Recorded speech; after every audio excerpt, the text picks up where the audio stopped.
So hi everyone, welcome to induction physics by Imran Khan. तो one short series के इस particular video में हम डिस्कस करने वाले हैं all derivations of chapter number 15 that is structure of atoms and nuclei. तो सबसे पहले हम जो डेरिवेशन डिराइव करने वाले हैं that is radius of Bohr's orbit. तो रेडियस ऑफ बोहर्स ऑर्बिट को डिराइव क्यों करना है, इसके पीछे क्या रीजन है। देखो, मान लो कि मेरा कोई इलेक्ट्रॉन है जो 5th ऑर्बिट में रिवॉल्व कर रहा है और मुझे पता करना है कि उस पर्टिकुलर ऑर्बिट का रेडियस कितना है। तो हमें क्या चाहिए, कोई तो ऐसा फॉर्मूला चाहिए ना जिस फॉर्मूले से हम रेडियस कैलकुलेट कर सकते हैं। तो यहाँ पर जो हम फॉर्मूला डिराइव करने वाले हैं क्या है, Rn is equal to epsilon not h square n square upon z pi m square. ये वो फॉर्मूला है जिस फॉर्मूले से आप किसी भी ऑर्बिट का रेडियस कैलकुलेट कर सकते हो। ठीक है, तो चलो फॉर्मूला डिराइव करते हैं। ये एक इंपॉर्टेंट क्वेश्चन है, एग्जाम में आता है और ये 2-3 तरीके से एग्जाम में क्वेश्चन पूछा जाता है। तो मैं बता देता हूँ क्योंकि थर्ड वाला कंफ्यूजिंग होता है, बहुत सारे लोग इसे नहीं समझ पाते हैं। पहला जो क्वेश्चन आता है वो बहुत सिंपल होता है, derive an expression for radius of Bohr's orbit. तो आप directly Rn is equal to ये फॉर्मूला प्रूव कर देते हो। सेकेंडली वो आपसे पूछ लेता है कि show that radius in the nth orbit is directly proportional to n square. तो ये भी आप प्रूव कर दोगे। लेकिन थर्ड केस में वो ऐसा आपसे पूछ लेता है कि show that radius in the nth orbit is directly proportional to square of the principal quantum number. अब अगर ऐसा पूछ लिया तो आपको लगता है यार ये क्वेश्चन लगता है बाहर से आया है, तो जबकि ये बाहर से कोई क्वेश्चन आया नहीं है। ये बेसिकली यही है, खाली हमने नंबर ऑफ ऑर्बिट के अलावा नंबर ऑफ यानी प्रिंसिपल क्वांटम नंबर पे ध्यान नहीं दिया। तो जबकि याद रखना है कि नंबर ऑफ ऑर्बिट और प्रिंसिपल क्वांटम नंबर दोनों एक ही चीज है। तो यहाँ पर हमें यही प्रूव करना है कि अगर आपसे बोल दिया जाए कि square of principal quantum number के बराबर प्रूव करो कि रेडियस होता है, तो उसका मतलब यही प्रूफ आपको देना है। Z का मतलब यहाँ पर एटॉमिक नंबर होता है। इसकी कहानी भी मैं आपको आगे आगे बताते जाऊंगा कि क्यों हम यूज करते हैं Z। तो सबसे पहले हम ये रेडियस को डिराइव करते हैं। अब इसके लिए हमें यहाँ पर क्या करना है, बोहर्स के 2 पोस्टुलेट्स का यूज करना है। तो सबसे पहले हम क्या करेंगे, लिखेंगे therefore from Bohr's first postulate. From Bohr's first postulate क्या है, बोहर का पहला postulate mv square upon r is equal to 1 upon 4 pi epsilon not e square upon r square. ठीक है, तो फ्रॉम बोहर फर्स्ट पोस्टुलेट हमें equation क्या मिलता है, mv स्क्वायर अपॉन r और 1 upon 4 pi epsilon not e square upon r square. ठीक है, यहाँ से आप देखोगे कि एक r से एक r क्या हो जाएगा, cancel. And for z number of atoms, मान लो हमारे पास कितने एटम है, z नंबर ऑफ एटम्स है। तो z नंबर ऑफ एटम के लिए हम इसी फॉर्मूले को कुछ इस तरीके से लिख लेंगे कि mv square is equal to z e square upon 4 pi epsilon not. तो देयरफॉर इसे हम फर्दर आगे सॉल्व करते हैं। तो मैं इसे लिखता हूँ v square is equal to क्या हो जाएगा, z e स्क्वायर अपॉन ये हो जाएगा 4 pi epsilon not m into r हो जाएगा। ठीक है, इसे हम मान लेंगे इक्वेशन नंबर 1। अब हम नेक्स्ट पोस्टुलेट की तरफ बढ़ते हैं। एंड फ्रॉम यानी 2 पोस्टुलेट यूज करना है, तो first and second. And from Bohr's second postulate. तो देखो बोहर का सेकंड पोस्टुलेट क्या कहता है हमें, फ्रॉम बोहर सेकंड पोस्टुलेट हम जानते हैं क्या इक्वेशन है, mvr is equal to nh upon 2 pi है। ठीक है, तो यहाँ से v की वैल्यू मुझे क्या मिल जाएगी, v will be equal to nh upon 2 pi m into r हो जाएगा। अब सिंस जो हमारा पहला वाला इक्वेशन है वो v स्क्वायर के टर्म्स में है, तो इसे भी हम v स्क्वायर कर देते हैं। तो therefore squaring on both side करूंगा तो हो जाएगा v square n square h square upon 4 pi square m square r square. ठीक है, ये हमारा हो जाएगा इक्वेशन नंबर 2। तो देयरफॉर फ्रॉम 1 एंड 2 अब हम क्या करेंगे, therefore from equation 1 and 2। From equation 1 and 2 करेंगे तो आपको दिखाई दे रहा है कि v स्क्वायर कैंसिल हो जाएगा। तो इसे मैं यहाँ पर लिख लेता हूँ z e स्क्वायर अपॉन, फिर इक्वेशन में क्या है यहाँ पर 4 pi epsilon not m r। तो यहाँ पर हो जाएगा 4 pi epsilon not m into r is equal to, यहाँ पर हो जाएगा n square h square upon ये क्या हो जाएगा फिर 4 pi square m square r square. ठीक है, अब देखो यहाँ से 4 से 4 कैंसिल हो गया, पाई से एक पाई कैंसिल हो गया, m से एक m कैंसिल हो गया, r से एक r कैंसिल हो गया। समझ में आया। तो देयरफॉर अब बचा क्या, फिर यहाँ पर बचता है हमारे पास जेड ई स्क्वायर अपॉन क्या बचा, epsilon not is equal to, यहाँ पर बचा N square H square upon, और ये बचा पाई एम आर बचा। ठीक है, अब आप जानते हो कि हमें तो आर चाहिए है, तो हम इसका क्रॉस मल्टीप्लिकेशन करेंगे। तो क्रॉस मल्टीप्लिकेशन करूंगा तो क्या मिलेगा, Z E square into pi M R is equal to epsilon not H square N square. ठीक है, अब हमें आर चाहिए तो आर को यहाँ रखेंगे, बाकी सर टर्म को नीचे भेज देंगे। तो therefore R is equal to formula क्या हो जाएगा, epsilon not H square N square upon Z pi M E square. ठीक है, तो ये हमें देखो फॉर्मूला मिल गया, जो फॉर्मूला हमें डिराइव करना था। वापस वो देख लेते हैं क्या डिराइव करना था।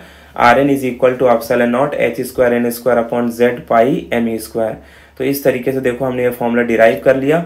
बस यहाँ पर लास्ट में आप क्या लिख लोगे, आर एन। आर एन का मतलब होता है radius in the nth orbit. किसी भी ऑर्बिट के लिए हम ये रेडियस कैलकुलेट कर सकते हैं, किसी भी ऑर्बिट के लिए हम ये रेडियस कैलकुलेट कर सकते हैं। तो ये जो फॉर्मूला हमें मिला है, अब इसी फॉर्मूले को फर्दर हम थोड़ा सा आगे और डिफाइन करते हैं। तो अगर एग्जाम में डायरेक्टली क्वेश्चन पूछा है कि derive an expression for radius of Bohr's orbit, तो यहाँ तक आप आंसर दे दोगे। लेकिन जैसे कि हम जानते हैं where epsilon not H square upon pi M E square, ये सारी की सारी वैल्यूज क्या है, कांस्टेंट है। क्या है, ये सारी वैल्यूज कांस्टेंट है, क्योंकि एप्सिलॉन नॉट क्या होता है, परमिटिविटी कांस्टेंट, एच क्या होता है, प्लैंक्स कांस्टेंट, एम क्या है, मास ऑफ इलेक्ट्रॉन जो कि कांस्टेंट होता है, और ई भी क्या है, चार्ज ऑन इलेक्ट्रॉन, वो भी कांस्टेंट होता है। तो ये सारी कांस्टेंट वैल्यूज को अगर हम मान लें तो देयरफॉर फिर हम लिख सकते हैं कि R N is directly proportional to N square by Z. ठीक है, तो यहाँ तक भी आपको एग्जाम में प्रूफ करने को बोला जा सकता है। ठीक है, अब आप जानते हो फॉर हाइड्रोजन एटम, यहाँ पर जेड की मैं बात कर रहा था, फॉर हाइड्रोजन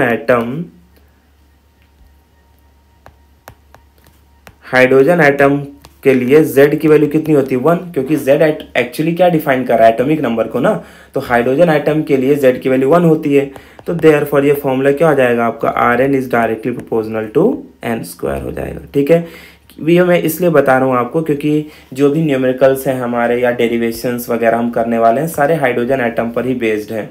तो अगर हाइड्रोजन एटम के अलावा कोई दूसरा एलिमेंट होगा तो फिर जेड की जगह पर उस एलिमेंट का एटॉमिक नंबर हमें पुट करना होगा, बट ऐसी कोई सिचुएशन है नहीं। ठीक है, अब यहाँ पर देखो ये तो बात हो गई थ्योरेटिकल के लिए। अब हम कुछ बात करते हैं फॉर न्यूमेरिकल के लिए, इस फॉर्मूले को कैसे यूज़ करना है फॉर न्यूमेरिकल के लिए। तो देयरफॉर देखो आर एन का फॉर्मूला यहाँ पर क्या मिला था अपने को, epsilon not H square N square upon Z pi M E square. तो फॉर हाइड्रोजन एटम के लिए जेड की वैल्यू तो 1 होती है, तो मैं यहाँ पर सीधा इसे लिख लेता हूँ पाई एम ई स्क्वायर। अब आप जानते हो ये जो वैल्यू आपको यहाँ पर दिखाई दे रही है ना, ये सारी की सारी वैल्यू क्या है, कॉन्स्टेंट है। तो यहाँ पर मैं लिख देता हूँ कि where epsilon not H square upon pi M E square, यानी अगर ये हम कांस्टेंट वैल्यूज की सारी वैल्यूज रख के कैलकुलेट करें तो हमें आंसर मिलता है 0.053 नैनोमीटर। ठीक है, तो देयरफॉर हमारा जो फॉर्मूला बन जाता है radius in the nth orbit, वो क्या बन जाएगा, 0.053 नैनोमीटर इंटू एन का स्क्वायर।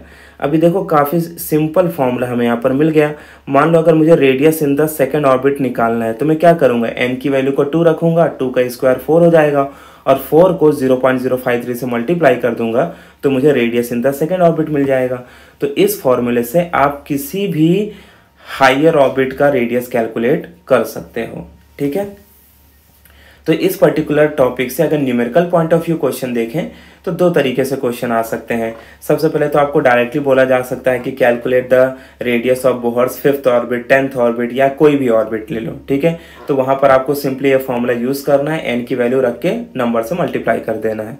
लेकिन अगर कभी रेशियो के फॉर्म में पूछा तो फिर रेशियो के केस में मान लो कि अगर आपसे पूछ लिया calculate the ratio of radius of Bohr's first orbit to the second orbit, तो आप करोगे R1 by R2 is equal to N1 का स्क्वायर अपॉन N2 का स्क्वायर। ठीक है, तो इस तरीके से आप इस फॉर्मूले को एज अ रेशियो के लिए भी यूज कर सकते हो।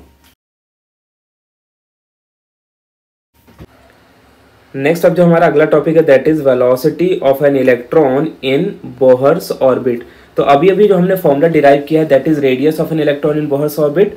अब हमें यहाँ पर फॉर्मूला डिराइव करना है related to velocity of an electron in Bohr's orbit, यानी जो इलेक्ट्रॉन ऑर्बिट में घूम रहा है उस पर्टिकुलर इलेक्ट्रॉन की वेलोसिटी हम कैसे कैलकुलेट कर सकते हैं। तो इसका फॉर्मूला हमें यहाँ पर डिराइव करना है that is Vn is equal to ZE² upon 2 epsilon not H into n. Therefore from Bohr's second postulate, तो बोहर का सेकेंड पोस्टुलेट क्या है देखो, according to Bohr second postulate हमने क्या फॉर्मूला निकाला था, MVR is equal to NH upon 2 ठीक है। तो ये बोहर का सेकेंड पोस्टुलेट है। अब हम इसे थोड़ा और आगे सॉल्व करेंगे और यहाँ पर सिंस हमें V फाइंड करना है तो मैं इसे लिखता हूँ V इज इक्वल टू, ये हो जाएगा NH upon 2πm into R, ठीक है। Now as we know that कि R का फॉर्मूला हमने अभी अभी डिराइव किया था और R का फॉर्मूला क्या होता है, epsilon not H² N² upon Z πme²। तो हमें इस R की वैल्यू को यहाँ पर इस इक्वेशन में पुटअप कर देना है।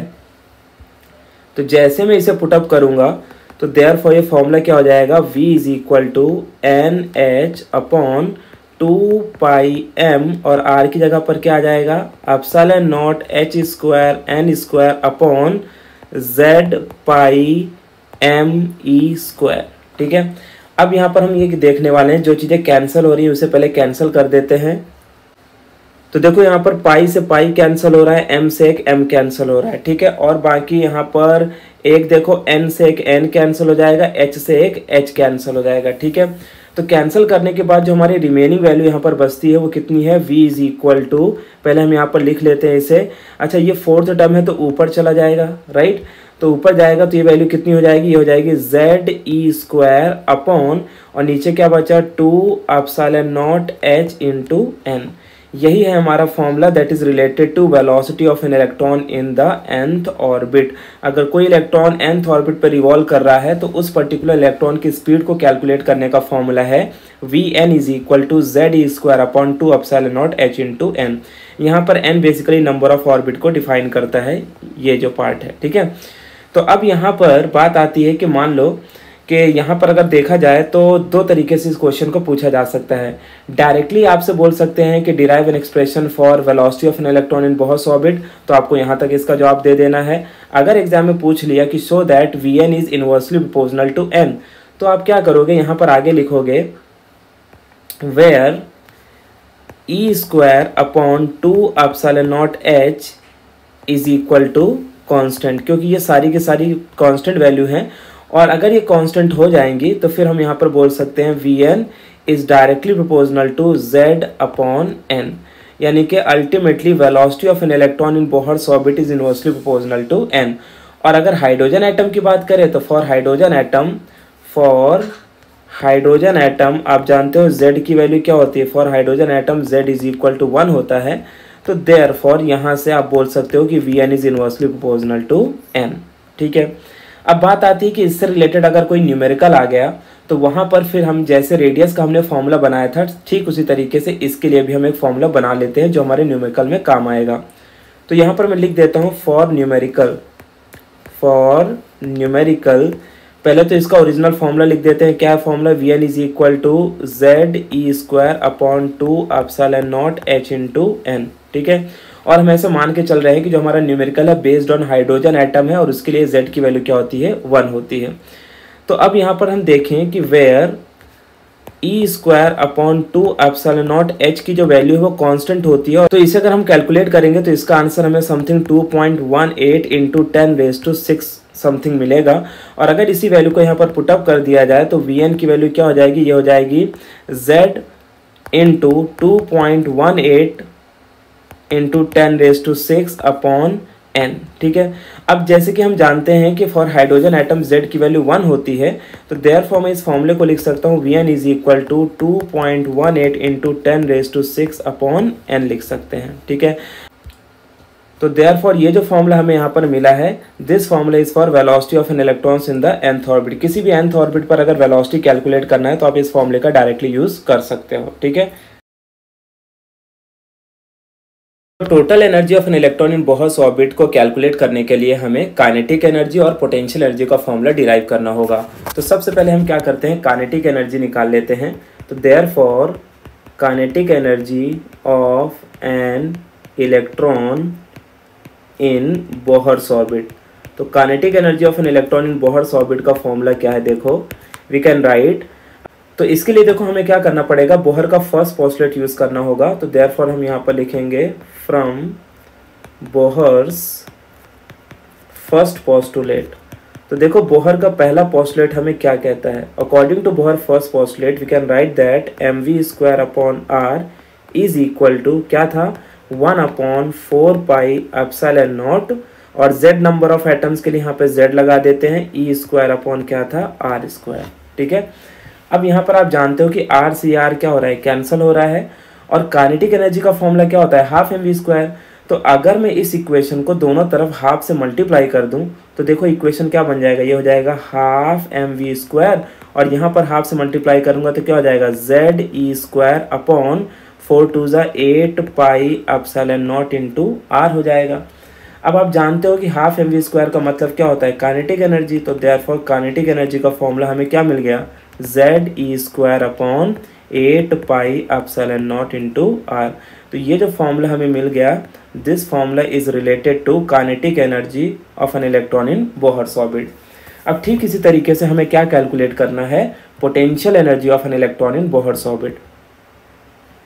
तो therefore potential energy of an electron in Bohr's orbit. तो potential energy of an electron in Bohr's orbit को कैलकुलेट करने के लिए हमें normal potential energy due to charge का फॉर्मूला यूज़ करना होगा और इसका फॉर्मूला होता है electric potential into charge on electron. इसका फॉर्मूला क्या होता है, electric potential into charge on electron. तो therefore I can write that potential energy is equal to, electric potential का फॉर्मूला होता है 1/4πε0 और ये होता है E अपॉन R इंटू, और चार्ज ऑन इलेक्ट्रॉन क्या होता है, -e। तो यहाँ पर -e लिख देंगे। देयरफॉर पोटेंशियल एनर्जी का फॉर्मूला क्या हो जाएगा, ये हो जाएगा, अच्छा z नंबर ऑफ एटम्स के लिए आपको क्या करना है, यहाँ पर z यूज़ कर लेना है। तो देयरफॉर ये क्या हो जाएगा, -ze² अपॉन 4πε0 इंटू r हो जाएगा। तो अगर आप देखोगे तो काइनेटिक एनर्जी और पोटेंशियल एनर्जी दोनों का फॉर्मूला ऑलमोस्ट क्या है, सेम है। खाली वहाँ पर हमें आंसर क्या मिला था, 8π के फॉर्म में मिला था और यहाँ पर आंसर हमें किस फॉर्म में मिल रहा है, 4π के फॉर्म में मिल रहा है। तो अब यहाँ पर हम क्या करने वाले हैं, काइनेटिक और पोटेंशियल दोनों मिल गई, तो अब हम टोटल एनर्जी निकाल सकते हैं। तो therefore total energy of an electron in Bohr's orbit. तो total energy of an electron in Bohr's orbit के लिए हमें क्या करना होगा, देखो यहाँ पर सबसे पहले हम क्या करेंगे, लिखेंगे total energy is equal to kinetic energy plus क्या होता है, पोटेंशियल एनर्जी। टोटल एनर्जी को हम E से रिप्रेजेंट कर लेते हैं, काइनेटिक एनर्जी की वैल्यू ऑलरेडी हम जानते हैं जो कि कितनी है, ze²। तो यहाँ पर ये आ जाएगा ze²। तो ze² अपॉन 8πε0 इंटू r, और पोटेंशियल एनर्जी माइनस है तो आगे माइनस आ जाएगा, और ये क्या है, ze² अपॉन 4πε0 इंटू r। अब यहाँ पर देखो एक इम्पॉर्टेंट बात ये है कि यहाँ पर आपको बहुत सारी चीज़ें कॉमन दिख रही हैं, तो कॉमन को बाहर निकाल लेते हैं। क्या कॉमन है, ze² upon πε0 into r common है, तो अंदर क्या बचेगा, अंदर बचेगा 1/8 माइनस 1/4। तो जब आप 1/8 माइनस 1/4 का क्रॉस मल्टीप्लिकेशन करोगे तो आपको लास्ट में जो इसका आंसर आएगा वो कितना आएगा, -1/8 आएगा। तो जब मैं -1/8 को आगे वाली इक्वेशन से मल्टीप्लाई करूंगा तो इसका आंसर हो जाएगा -ze² अपॉन 8πε0 इंटू r। ठीक है, ये हमें मिल गई टोटल एनर्जी। लेकिन यहाँ पर जो r की वैल्यू है, बट वी नो दैट कि r की वैल्यू क्या होती है, ε0 h² n² upon z πme²। इस वैल्यू को हमें r की जगह पर पुटअप करना है। अच्छा, ये आप याद रखना कैसे आया, देखो क्रॉस मल्टीप्लिकेशन करोगे ना 1/8 माइनस 1/4 तो क्या हो जाएगा 4 माइनस 8/32, तो आंसर क्या आएगा -4 माइनस 1/8 हो जाएगा, राइट। और फिर बाद में आप इसे मल्टीप्लाई कर लेना। अब हमें यहाँ पर क्या करना है, इस पर्टिकुलर इक्वेशन में e इज इक्वल टू यहाँ पर लिखेंगे -ZE² अपॉन, और यहाँ पर क्या हो जाएगा 8πε0 इंटू r की जगह पर क्या आ जाएगा ε0 h² अपॉन ZπMe², ठीक है। तो हम यहाँ पर क्या करने वाले हैं, जो चीज़ कैंसिल हो रही है उसे कैंसिल करेंगे, तो पाई से देखो पाई कैंसिल हो रहा है, और तो मुझे नहीं लग रहा कोई वैल्यू कैंसिल हो रही है, तो ये डायरेक्टली कहाँ जाएगा ऊपर।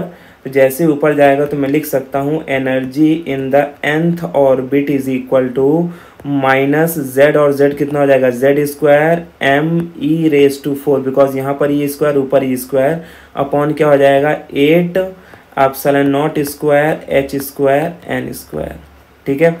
बुक में थोड़ा सा मिसप्रिंट है, तो ये इसका सही वैल्यू है, तो आप ये याद रखना, energy of electrons in nth orbit is given by -z² ME⁴ upon 8πε0² h²n², ठीक है। ये इसकी क्या है करेक्ट वैल्यू है। अब यहाँ पर देखो ये जो हमें एनर्जी मिली है, इस एनर्जी को दूसरे तरीके से कैसा पूछा जा सकता है, वो आपसे बोल सकते हैं कि show that energy in the nth orbit is inversely proportional to n²। तो आपको यहाँ पर बताना है वेयर ME⁴, क्या बताना है ME⁴ अपॉन या -ME⁴ अपॉन ये क्या हो जाएगा 8πε0² h² इज या इज इक्वल टू क्या बोलना है आपको कांस्टेंट बोलना है। ये सारी की सारी वैल्यू क्या है कांस्टेंट है, तो देयरफॉर मैं बोल सकता हूँ En is directly proportional to क्या हो जाएगा Z² अपॉन n² हो जाएगा, ठीक है। तो इस तरीके से हमने प्रूव कर दिया कि energy in the nth orbit is inversely proportional to n²। एक और बात जो इंपॉर्टेंट याद रखना है कि फॉर हाइड्रोजन एटम, मैं बार बार इसलिए बोलता हूँ for hydrogen atom because maximum सारी कंडीशन हाइड्रोजन एटम पर ही बेस्ड हैं। तो हाइड्रोजन एटम के लिए z की वैल्यू कितनी होती है 1, तो therefore you can say that energy in the nth orbit is inversely proportional to n² होता है, ठीक है। तो इस तरीके से देखो हमने energy of an electron in Bohr's orbit का फॉर्मूला कैलकुलेट कर लिया, डिराइव कर लिया। अब बात आती है कि न्यूमेरिकल के लिए इस फॉर्मूले को किस तरह से यूटिलाइज करना है। तो अगर मुझे किसी भी nth ऑर्बिट का एनर्जी कैलकुलेट करना है तो बार बार मैं इतनी बड़ी वैल्यू रख के तो नहीं कैलकुलेट करते बैठूंगा, तो मैं इस फॉर्मूले को थोड़ा आसान बनाता हूँ। तो यहाँ पर हम लिखेंगे फॉर न्यूमेरिकल के लिए पहला फॉर्मूला लिख लेते हैं, क्या है En is equal to -z² ME⁴ upon क्या था 8πε0² h²n²। तो इसमें कांस्टेंट वैल्यू क्या क्या है पहले वो देख लेते हैं। Where -ME⁴ upon 8πε0² h² is equal to क्या है कांस्टेंट है, और इस कांस्टेंट की जो वैल्यू है यानी कि इन सारी वैल्यूज़ को अगर हम कैलकुलेट करें तो हमें इसका आंसर मिलता है -13.6 इलेक्ट्रॉन वोल्ट। कितना मिलता है -13.6 इलेक्ट्रॉन वोल्ट। देयरफॉर मैं लिख सकता हूँ कि energy in the nth orbit is equal to, तो इसको हम ऐसा लिख लेते हैं -13, तो इसको हम ऐसा लिख लेते हैं that is -z² multiplied by 13.6 electron volt upon क्या हो जाएगा n²। वापस याद रखना है for hydrogen atom z is equal to 1, तो मान लेते हैं कि if z is equal to क्या है 1 है, तो energy of electron in nth orbit का फॉर्मूला हो जाएगा -13.6 इलेक्ट्रॉन वोल्ट अपॉन n²। ये फॉर्मूला याद रखना है, आगे इस फॉर्मूले का काफ़ी यूज़ करना पड़ता है। तो अब हम अपने नेक्स्ट टॉपिक की तरफ बढ़ते हैं, that is Bohr's formula relation, यानी यहाँ पर हमें वेवलेंथ ऑफ एन इलेक्ट्रॉन का फॉर्मूला कैलकुलेट करना है। इस पर्टिकुलर टॉपिक में हम क्या जानने वाले हैं कि मान लो मेरे पास कोई हाइड्रोजन गैस है और उस हाइड्रोजन गैस को मैं हीट करूँगा, तो जब मैं हाइड्रोजन गैस को हीट करूँगा तो उससे बहुत सारे रेडिएशंस बाहर निकलेंगे और हर एक रेडिएशन का कुछ ना कुछ वेवलेंथ होगा, राइट। तो उन पर्टिकुलर वेवलेंथ को हम कैसे कैलकुलेट करेंगे उसी का फॉर्मूला हमें यहाँ पर डिराइव करना है, क्योंकि हम जानते हैं जब इलेक्ट्रॉन हायर एनर्जी ऑर्बिट से लोअर एनर्जी ऑर्बिट में जंप करता है तो वो एक एनर्जी रिलीज करता है फोटोन के फॉर्म में, और आप जानते हो कि फोटोन का फॉर्मूला क्या होता है, फोटोन एनर्जी का फॉर्मूला होता है E is equal to h nu, और न्यू को मैं क्या लिख सकता हूँ, C बाई लैम्डा।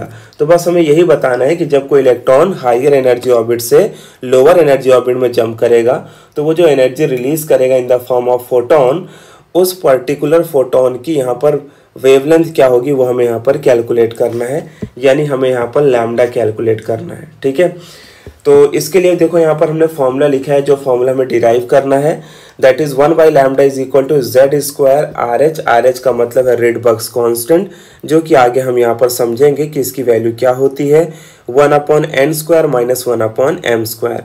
याद ये रखना है कि एन को हम लोअर ऑर्बिट कहते हैं और एम को हम हायर ऑर्बिट कहते हैं। तो देयरफॉर देखो इस फॉर्मूले को हमें डिराइव करने के लिए क्या करना होगा, बोहर्स का थर्ड पोस्टुलेट यूज करना होगा। अभी तक हमने जो भी डेरिवेशंस किए हैं वहां पर बोहर का पहला पोस्टुलेट यूज किया है और दूसरा पोस्टुलेट यूज किया है।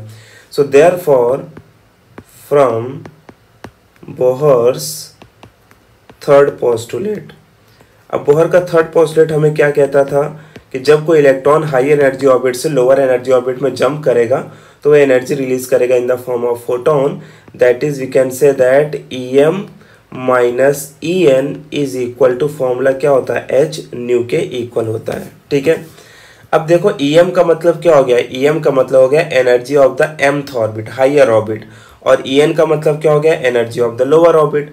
तो देयरफॉर यहाँ पर हम जानते हैं, या मैं लिख देता हूँ वेयर, पहले हम इनकी एनर्जी लिख देते हैं, वेयर वी नो दैट कि energy in the mth orbit का फॉर्मूला होता है minus Z square m e raise to 4 upon 8 epsilon naught square H square, और एन की जगह पर क्या रख देता हूँ, एम स्क्वायर। ठीक है, इसी तरीके से energy in the nth orbit हम लिख सकते हैं minus Z square m e raise to 4 upon 8 epsilon naught square H square, और ये क्या हो जाएगा, एन स्क्वायर। ये फॉर्मूला अभी अभी हमने डिराइव किया था, राइट। अब यहाँ पर देखो क्या करेंगे, देयरफॉर इन वैल्यूज को हम यहाँ पर इस इक्वेशन में पुटअप कर देते हैं। जो हमारा फर्स्ट इक्वेशन है ना, ये वाला इक्वेशन, इस इक्वेशन में वैल्यू को पुटअप करेंगे तो देखो ये क्या हो जाएगा। अच्छा, एच न्यू को मैं आगे की तरफ लिख लेता हूँ, तो h nu is equal to E m, E m की वैल्यू क्या है, minus Z square m e raise to 4 upon 8 epsilon naught square H square, और यहाँ पर क्या हो जाएगा, ये एम स्क्वायर। अच्छा, अब बात आती है यहाँ पर देखो कि इक्वेशन में माइनस है और एन भी माइनस है, तो माइनस माइनस क्या हो जाएगा, प्लस, और इसे हम लिखेंगे जेड स्क्वायर, और ये क्या हो जाएगा, m e raise to 4 upon 8 epsilon naught square H square, और ये क्या हो जाएगा, एन स्क्वायर। अब आप जानते हो कि ये वाली वैल्यू जो प्लस है और ये वाली वैल्यू क्या है, माइनस है, तो प्लस वाला टर्म आगे आ जाएगा और माइनस वाला टर्म पीछे चला जाएगा। तो मैं इसे सिंपली लिख लूँगा, therefore h nu is equal to, अच्छा साथ में कुछ वैल्यूज आपको कांस्टेंट भी दिख रही हैं, तो हम कांस्टेंट भी बाहर निकाल लेते हैं। क्या क्या कांस्टेंट है, Z square m e raise to 4 upon, और क्या, 8 epsilon naught square H square. तो ये सारी की सारी वैल्यूज क्या है, कांस्टेंट है। तो अंदर ब्रैकेट में जो बचेगा वो क्या बचेगा, 1 upon n square minus 1 upon m square. ठीक है, ये वैल्यू बचेगी। तो देखो अब हम नेक्स्ट स्टेप में क्या करेंगे, न्यू को क्या लिख लेंगे, न्यू को लिख लेंगे सी बाई लैम्डा, तो ये हो जाएगा h c by lambda is equal to, ये वैल्यू एज इट इज रहेगी, that is Z square m e raise to 4 upon, क्या है ये, 8 epsilon naught square H square in the bracket 1 upon n square minus 1 upon m square. अब आप जानते हो कि हमें कौन सी वैल्यू चाहिए, 1 बाई लैम्डा चाहिए, तो एच सी को हम नीचे भेज देंगे। तो देयरफॉर ये फॉर्मूला क्या हो जाएगा, 1 by lambda is equal to, ये हो जाएगा Z square m e raise to 4 upon, ये हो जाएगा 8 epsilon naught square h cube into क्या हो जाएगा, सी, और ब्रैकेट में बचेगा 1 upon n square minus 1 upon m square. ठीक है, नेक्स्ट अब यहाँ पर क्या करना है, हमें बताना है वेयर ये जो आपको वैल्यू दिख रही है m e raise to 4 upon 8 epsilon naught square h cube c is equal to R H के इक्वल होता है, और आर एच को हम कहते हैं रेडबर्ग्स कांस्टेंट, RH को कहते हैं रिडबर्ग्स कांस्टेंट कहते हैं, ठीक है। और इसकी एक वैल्यू भी होती है विच इज़ 1.097 इंटू 10⁻⁷ पर मीटर, जो कि हम न्यूमेरिकल वगैरह में यूज़ करते हैं।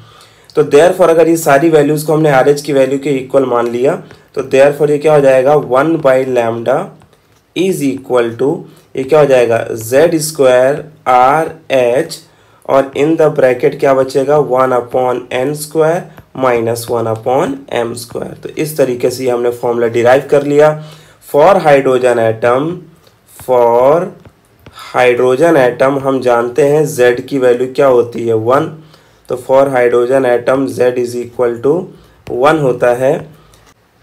देयरफॉर इस फॉर्मूले को हम लिख सकते हैं 1/λ इज इक्वल टू, इसके आगे देखो ये क्या हो जाएगा, ये हो जाएगा RH 1/n² माइनस 1/m², ठीक है। तो इस तरीके से हमने ये फॉर्मूला डिराइव कर लिया। ये काफ़ी ज़्यादा इंपॉर्टेंट फॉर्मूला है बिकॉज आगे चल के हम जो स्पेक्ट्रल लाइन सीरीज़ पढ़ेंगे, बाल्मर सीरीज़, पैशन सीरीज़ वगैरह, उसी सीरीज़ के ऊपर ये फॉर्मूला हमें इम्प्लीमेंट करना होता है, जिसके बेसिस पर एग्जाम में न्यूमेरिकल पूछे जाते हैं।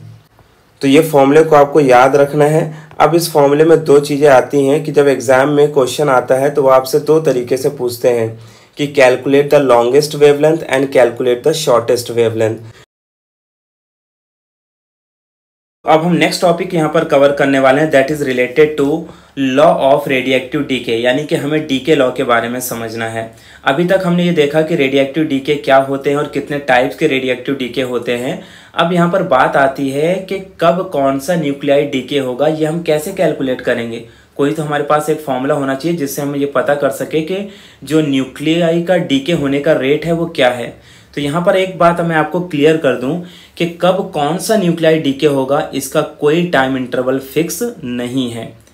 न्यूक्लियाई को डीके होने में कुछ सेकंड्स भी लग सकते हैं और न्यूक्लियाई को डीके होने में 100-150 साल भी लग सकते हैं, और न्यूक्लियाई हो सकता है कि कभी डीके भी ना हो, ऐसा भी हो सकता है। तो यहाँ पर सारी चीज़ें प्रोबेबिलिटी के ऊपर काम करती हैं।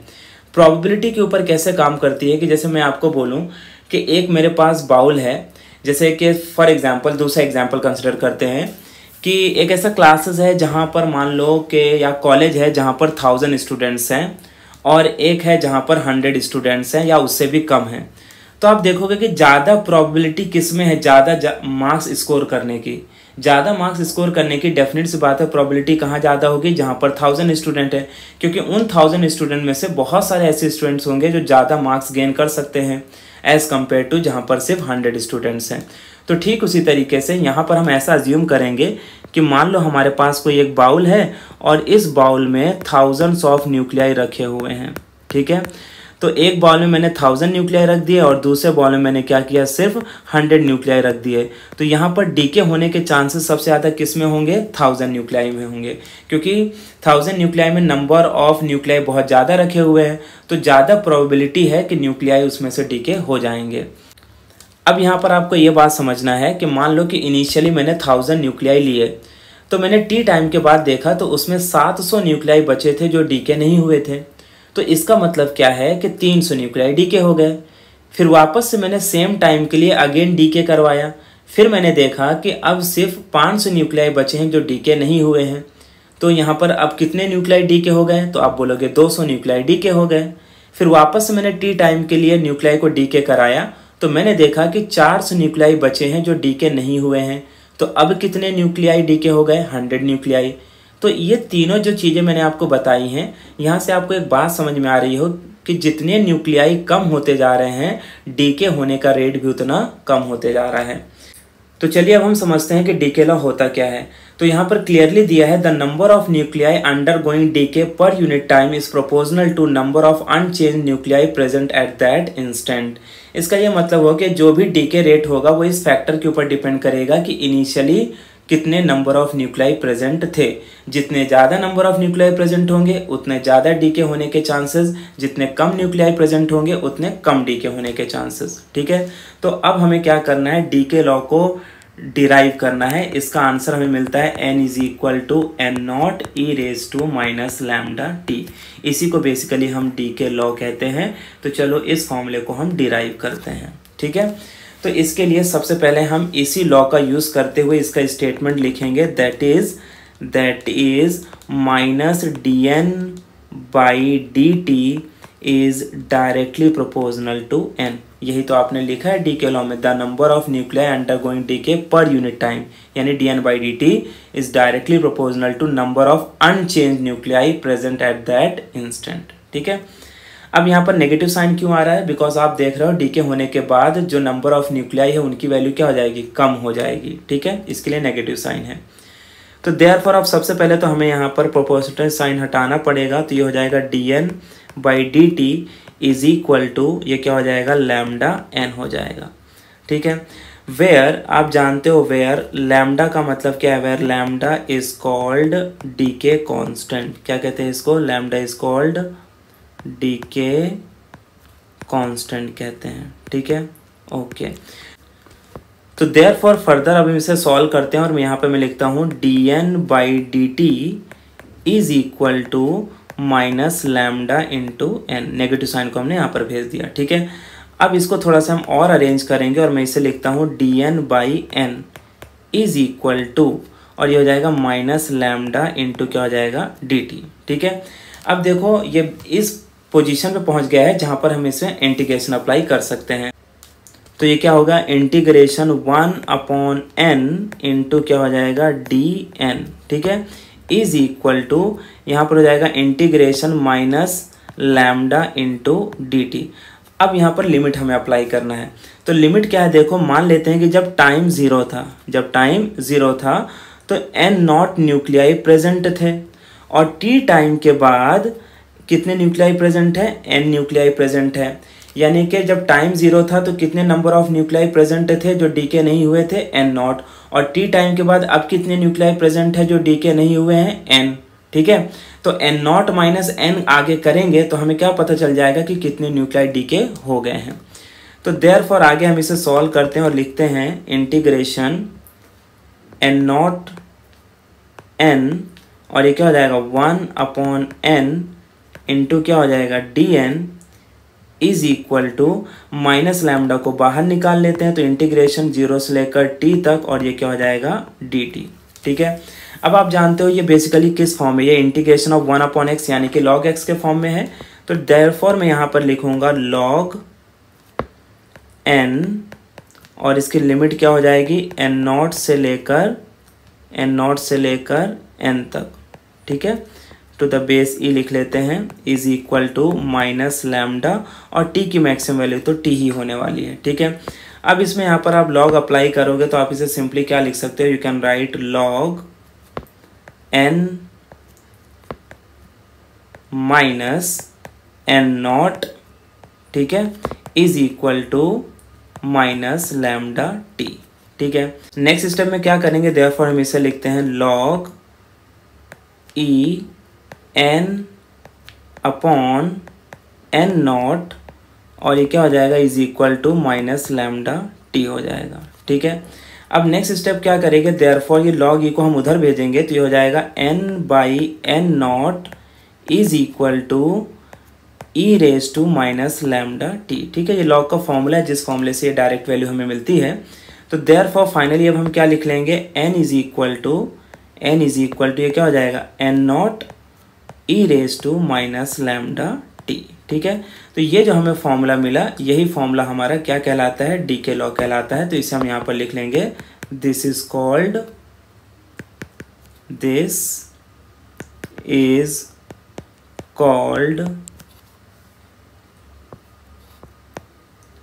DK law. ठीक है, this is called decay law. अब आपको यहाँ पर एक बात ये याद रखना है कि यहाँ पर n का मतलब है number of unchange nuclei present after decay, और n नॉट का मतलब है initial number of nuclei present before decay. यानी पहले कितने न्यूक्लियाई रखे थे वो कौन रिप्रेजेंट कर रहा है? n नॉट, और डीके होने के बाद कितने न्यूक्लियाई बचे हैं जो डीके नहीं हुए हैं वो कितने हैं? n। तो अगर मैं आपसे बोलूँ कि कितने न्यूक्लियाई डीके हो गए तो आप कैसे निकालोगे? Number of nuclei decay. तो जो भी न्यूक्लियाई डीके हो गए हैं वो आप निकालोगे n नॉट माइनस n करके। तो मान लो जब हमने शुरू में न्यूक्लियाई रखे थे तो 1000 न्यूक्लियाई थे, और टी टाइम के बाद जो न्यूक्लियाई बचे हैं जो डीके नहीं हुए हैं वो कितने हैं 700। तो कितने न्यूक्लियाई डीके हो गए 300 डीके हो गए। ठीक है, अब इसी फॉर्मूले को हम इन टर्म्स ऑफ एक्टिविटी भी रिप्रेजेंट कर सकते हैं। A is equal to A not e raise to minus lambda t. तो A का मतलब है यहाँ पर number of active nuclei present before after decay, और A नॉट का मतलब है initial number of active nuclei which where present before decay. ठीक है, तो इस तरीके से यहाँ पर हमने डीके लॉ को कवर कर लिया है। अब हम आगे बढ़ते हैं और देखते हैं कि half life of a radioactive material क्या होता है, यानी टोटल न्यूक्लियाई में से हाफ न्यूक्लियाई डीके होने में कितना टाइम लगेगा। सो इसका डेफिनेशन हम डिफाइन कर सकते हैं, the time in which half of the radioactive substance gets decay is called half life time period of a radioactive material. यानी जैसे हमने बात की थी कि हमारे पास इनिशियली 1000 न्यूक्लियाई थे, तो हमें ये बताना है कि 500 न्यूक्लियाई डीके होने में कितना टाइम लगेगा। तो यहाँ पर हमें कुछ चीज़ें अज्यूम करनी है, लाइक टी को हम यहाँ पर अब क्या मान लेते हैं, टी हाफ मान लेते हैं। टी क्योंकि हाफ टाइम है तो यहाँ पर टी को टी हाफ मान लेते हैं, एंड जो हमारे नंबर ऑफ न्यूक्लियाई थे वो कितने हो जाएंगे n0/2 हो जाएंगे। ठीक है, इसका अजम्पशन करते हुए हमें इन वैल्यूज़ को हमारे डीके लॉ वाले फॉर्मूले पे पुट अप करना है। तो डीके वाला फॉर्मूला क्या था, n is equal to n0 e raise to minus lambda t. तो यहाँ पर n की जगह पर क्या आ जाएगा, ये n0/2 इज इक्वल टू क्या हो जाएगा n0 e raise to minus lambda, और t की जगह पर क्या लिख लेंगे, t हाफ लिख लेंगे। तो यहाँ से देखो n0 से n0 तो कैंसिल हो गया, तो बेसिकली यहाँ पर क्या बचेगा 1/2 is equal to e raise to minus lambda t half बचेगा। ठीक है, अब मैं क्या करता हूँ 2 को ऊपर ले आता हूँ, तो जैसे मैं 2 को ऊपर लाऊंगा तो क्या हो जाएगा 2 रेज टू माइनस 1, और ये हो जाएगा ई रेज टू माइनस लैम्डा, और ये क्या हो जाएगा टी हाफ हो जाएगा। तो देखो यहाँ पर ये हो जाएगा माइनस से माइनस साइन यहाँ पर हटेगा तो 2, और ये हो जाएगा ई रेज टू लैम्डा, और ये कितना हो जाएगा टी हाफ। अब जब इस इक्वेशन को मैं आगे सॉल्व करूंगा तो इसे लिख सकता हूँ log of 2 is equal to lambda, और ये कितना हो जाएगा टी हाफ हो जाएगा। ठीक है, तो देयरफॉर फाइनली इसका फॉर्मूला क्या हो जाएगा, देखो t half will be equal to natural log of 2 upon कितना हो जाएगा, ये हो जाएगा लैम्डा, और नेचुरल log ऑफ 2 की वैल्यू कितनी होती है, ये होती है 0.693। तो इसकी वैल्यू हम रख देते हैं 0.693 अपॉन लैम्डा। तो ये हमें हाफ लाइफ टाइम पीरियड का फॉर्मूला मिल गया, t half life is equal to 0.693 upon lambda. ठीक है, तो यहाँ पर आपको ये स्टेप याद रखना है कि ये स्टेप में हम ई को जब इधर लाएंगे तो ये log ऑफ 2 हो जाएगा, बेसिकली नेचुरल log ऑफ 2 कहते हैं इसे, और नेचुरल log ऑफ 2 की वैल्यू क्या होती है 0.693। तो इस तरीके से हमने हाफ लाइफ टाइम पीरियड को भी कैलकुलेट कर लिया। अब लास्ट में यहाँ पर हमारा एक और पार्ट आ जाता है, that is related to average life. तो बेसिकली एवरेज लाइफ और हाफ लाइफ के बीच में यहाँ पर हमें एक रिलेशन ढूंढना है, यानी फॉर्मूला ढूंढना है।